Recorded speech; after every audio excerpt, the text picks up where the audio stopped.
From as far west as Idaho, down from the glacier peaks of the Rockies, from as far east as Pennsylvania, down from the Turkey ridges of the Alleghenies,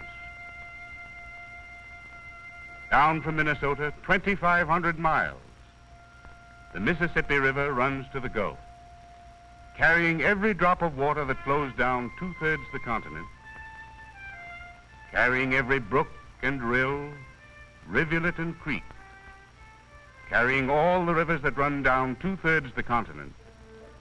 The Mississippi runs to the Gulf of Mexico.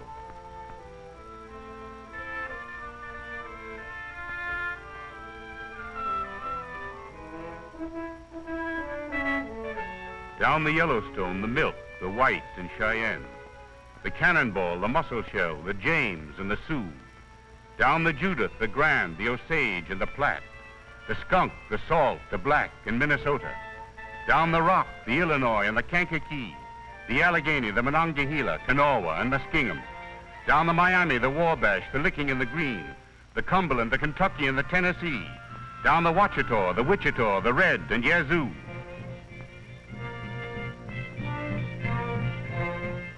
Down the Missouri, 3,000 miles from the Rockies. Down the Ohio, 1,000 miles from the Alleghenies.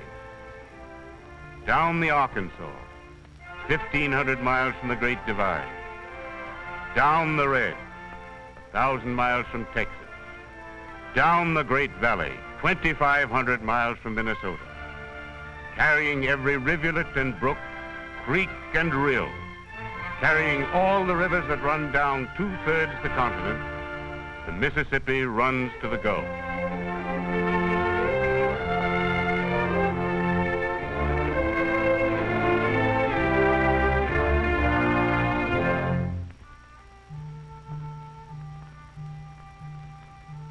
New Orleans to Baton Rouge, Baton Rouge to Natchez,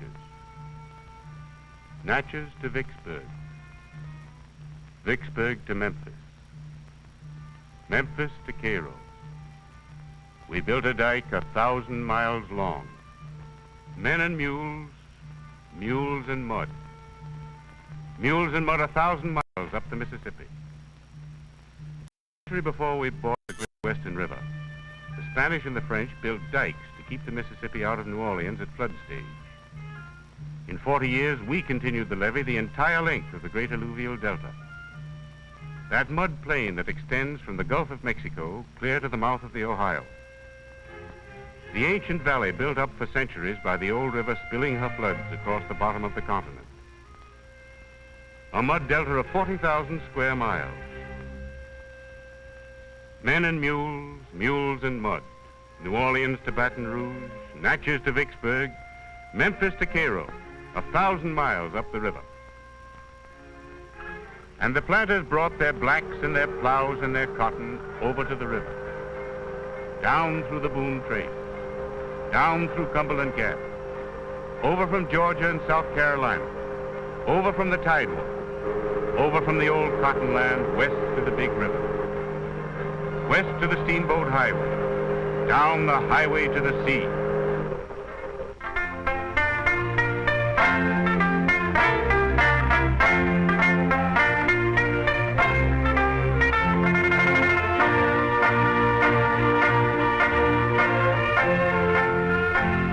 Corn and oats down the Missouri, tobacco and whiskey down the Ohio, down from Pittsburgh, down from St. Louis, hemp and potatoes, pork and flour.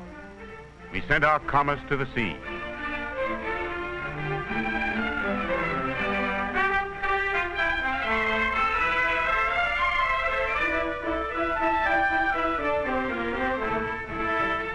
We made cotton king. We rolled 1 million bales down the river for Liverpool and Leeds. 1860. We rolled 4 million bales down the river. Rolled them off Alabama. Rolled them off Mississippi. Rolled them off Louisiana. Rolled them down the river.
We fought a war.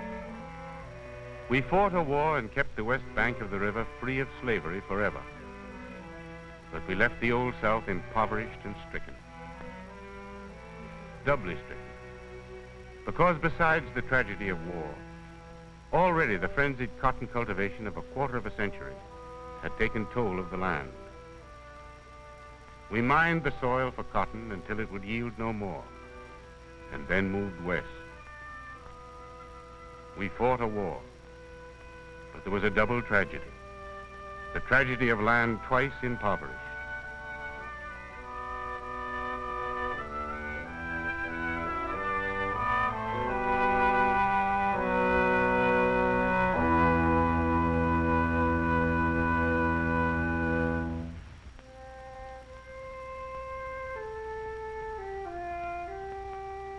Black spruce and Norway pine, Douglas fir and red cedar, scarlet oak and shagbark hickory, hemlock and aspen. There was lumber in the north. The war impoverished the Old South. The railroads killed the steamboats, but there was lumber in the north. Heads up, lumber on the upper river. Heads up, lumber enough to cover all Europe.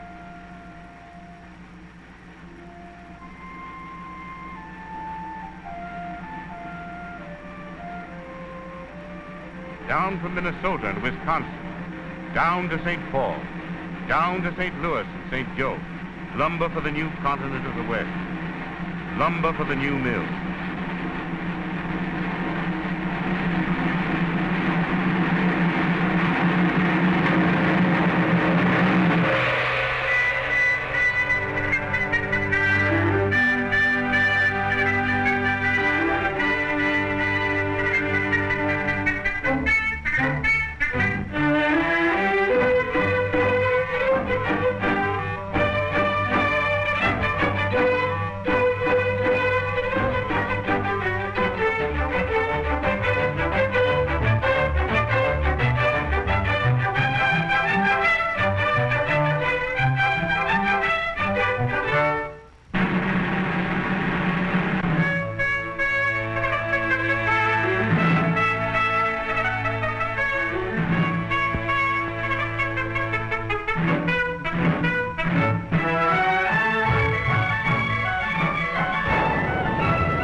Lumber in the north, and coal in the hills.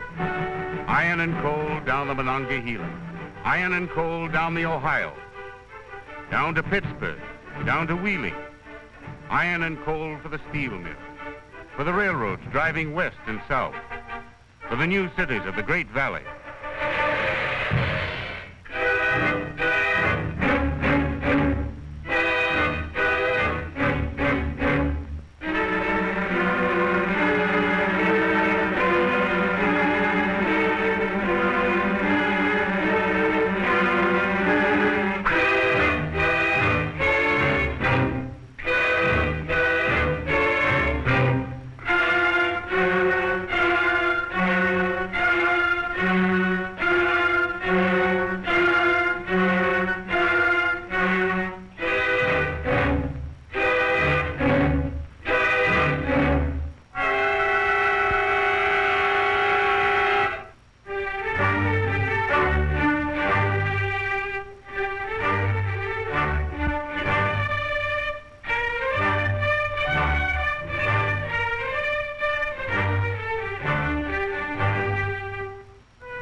We built new machinery and cleared new land in the West.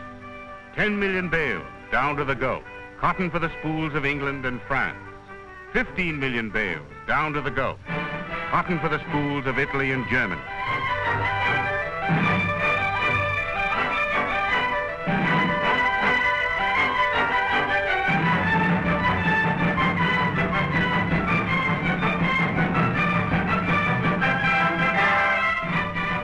We built 100 cities and 1,000 towns.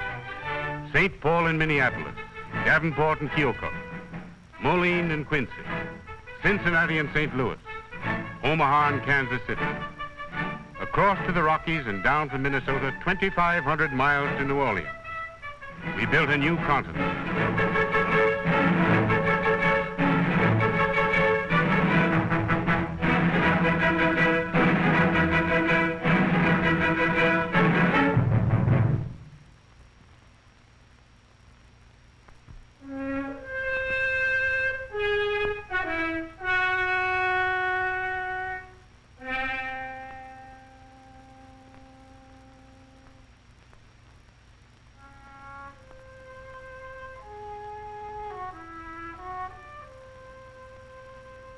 Black spruce and Norway pine, Douglas fir and red cedar, scarlet oak and shagbark hickory. We built 100 cities and 1,000 towns, but at what a cost? We cut the top off the Alleghenies and sent it down the river. We cut the top off Minnesota and sent it down the river. We cut the top off Wisconsin and sent it down the river. We left the mountains and the hills slashed and burned and moved on.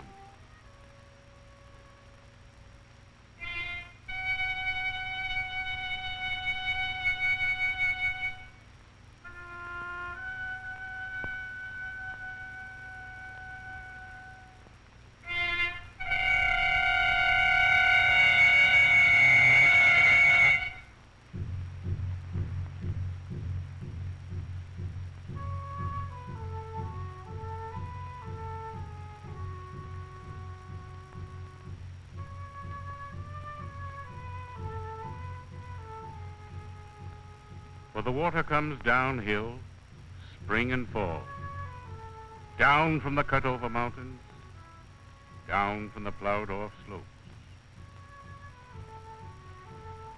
From as far west as Idaho and as far east as Pennsylvania, down every brook and rill, rivulet and creek, carrying every drop of water that flows down 2/3 the continent. 1903, 1907, 1913, 1916, 1922, 1927, 1936, 1937.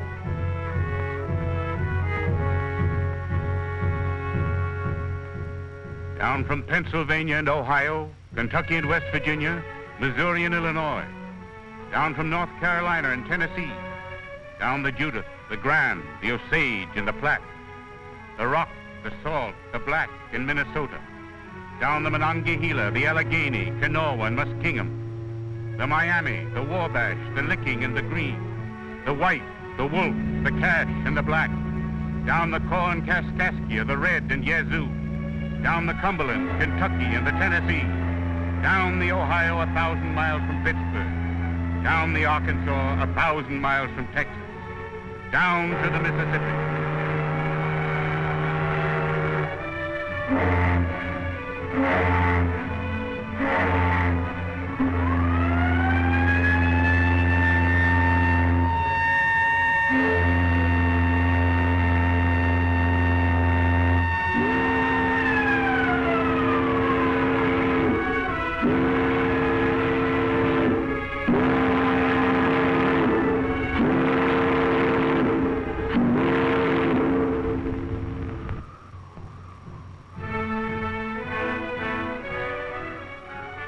To Baton Rouge, Baton Rouge to Natchez, Natchez to Vicksburg, Vicksburg to Memphis, Memphis to Cairo.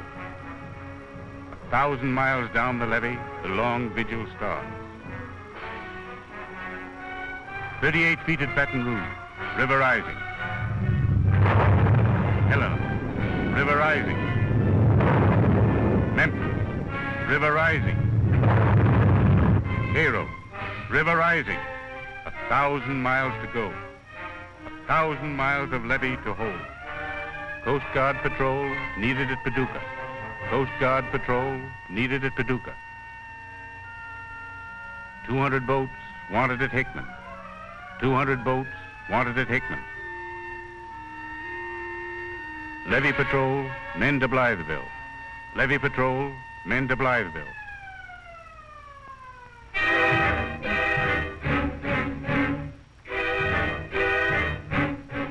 $2,000 men wanted at Cairo. 2,000 men wanted at Cairo.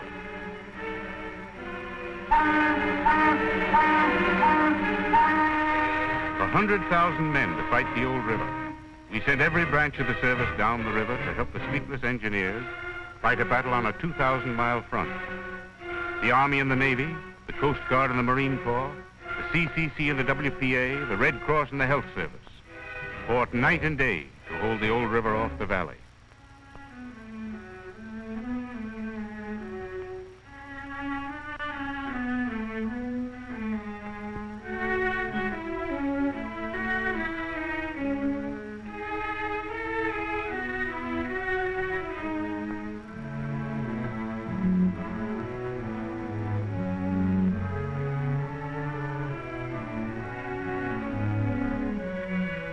Food and water needed at Louisville. 500 dead, 5,000 ill. Food and water needed at Cincinnati. Food and medicine needed at Lawrenceburg. 35,000 homeless in Evansville. Food and medicine needed in Aurora. Food and medicine and shelter and clothing for 750,000 down in the valley.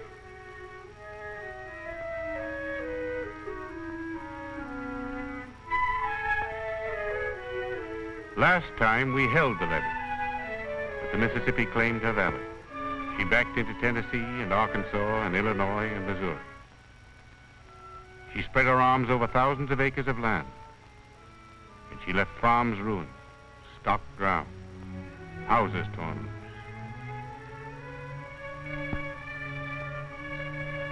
"1903, 1907, 1913, 1916, 1922, 1937. We built 100 cities and 1,000 towns, but at what a cost.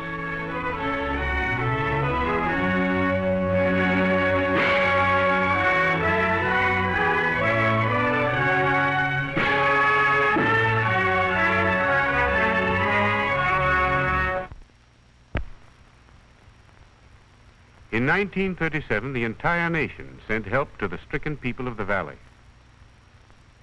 Congress appropriated millions to aid the flooded cities and villages and to rehabilitate the flood victims.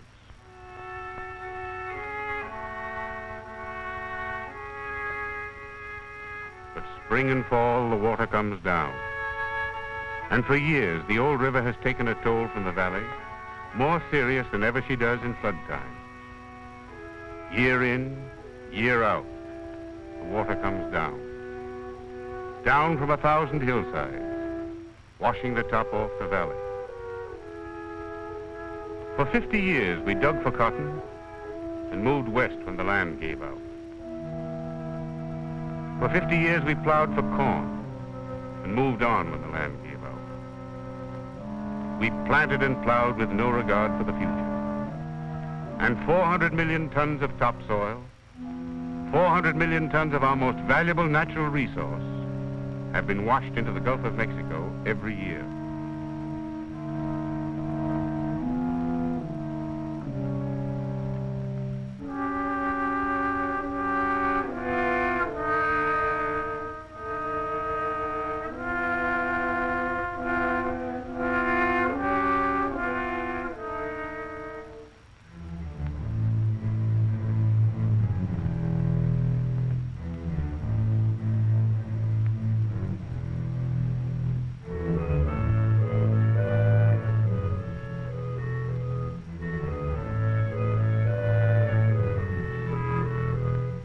And poor land makes poor people. Poor people make poor land. For a quarter of a century, we have been forcing more and more farmers into tenancy. Today, 40% of all the farmers in the Great Valley are tenants.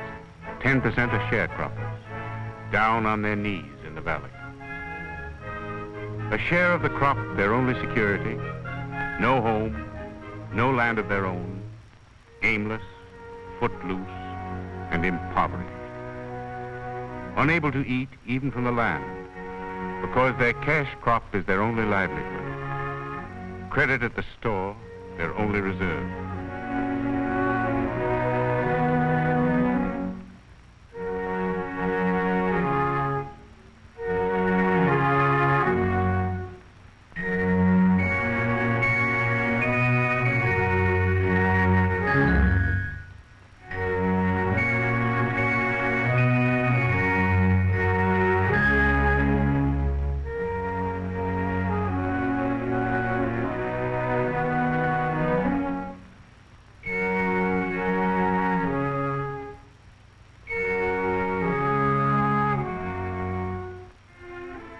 And a generation growing up with no new land in the West, no new continent to build. A generation whose people knew Kings Mountain and Shiloh. A generation whose people knew Fremont and Custer. But a generation facing a life of dirt and poverty, disease and drudgery. Growing up without proper food, medical care or schooling. Ill-clad, ill-housed, and ill-fed, and in the greatest river valley in the world.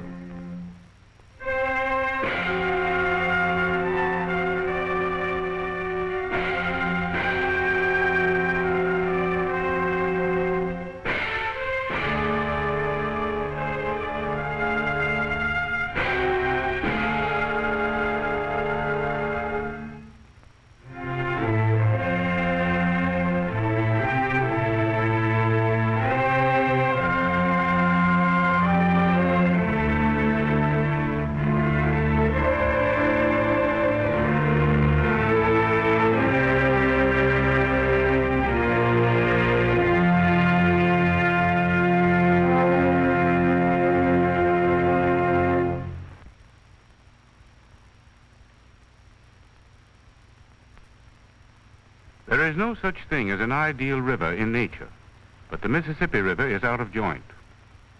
Dust blowing in the west, floods raging in the east. We have seen these problems growing to alarming extremes. When we first found the Great Valley, it was 40% forested. Today, for every 100 acres of forests we found, we have 10 left. Today, 5% of the entire valley is ruined forever for agricultural use. 25% of the topsoil has been shoved by the old river into the Gulf of Mexico. Today, 2 out of 5 farmers in the valley are tenant farmers, 10% of them sharecroppers, and we are forcing 30,000 more into tenancy and cropping every year. Flood control of the Mississippi means control in the Great Delta that must carry all the water brought down from 2/3 of the continent. And control of the Delta means control of the little rivers and the great arms running down from the uplands. And the old river can be controlled. We had the power to take the valley apart.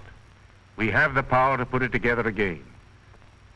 In 1933, we started. Down on the Tennessee River, when Congress created the Tennessee Valley Authority, an authority commissioned to develop navigation, flood control, agriculture, and industry in the valley. A valley that carries more rainfall than any other in the country. The valley through which the Tennessee used to roar down to Paducah in flood time, with more water than any other tributary of the Ohio.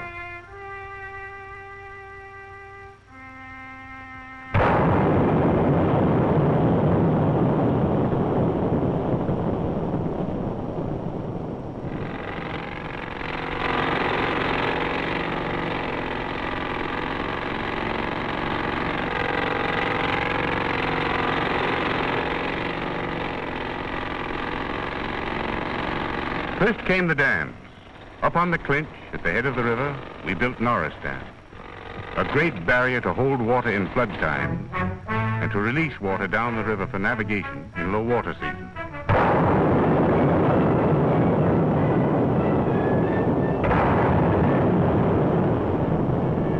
came Wheeler, then Guntersville, and Pickwick and Chickamauga. A series of great barriers that eventually will transform the old Tennessee into a link of freshwater pools, locked and dammed, regulated and controlled, down 650 miles to Paducah.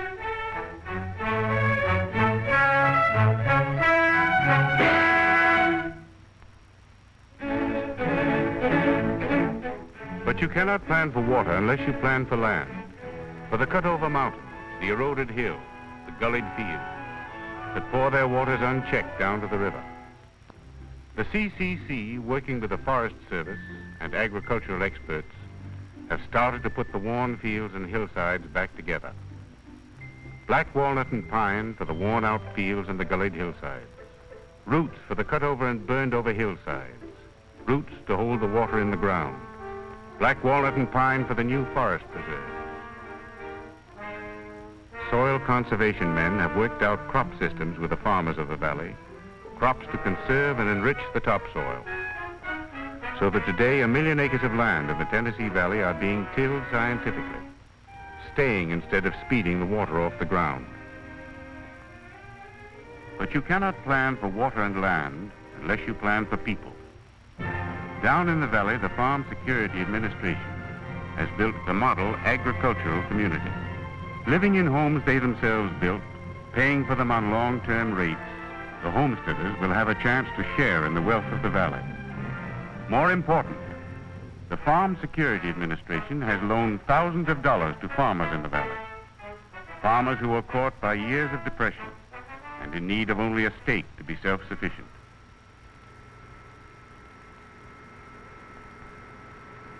And where there's water, there's power. Where there's water for flood control and water for navigation, there's water for power.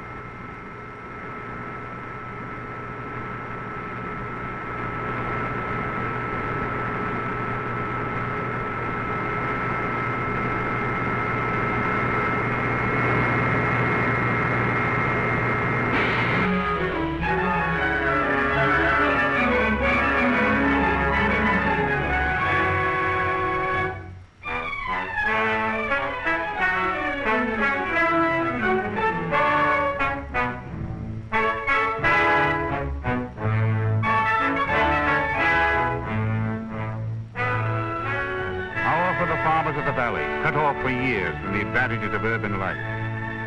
Power for the villages and cities and factories of the valley. West Virginia and North Carolina, Tennessee and Mississippi, Georgia and Alabama. Power to make a new Tennessee Valley for a new generation. Power enough to make the river work.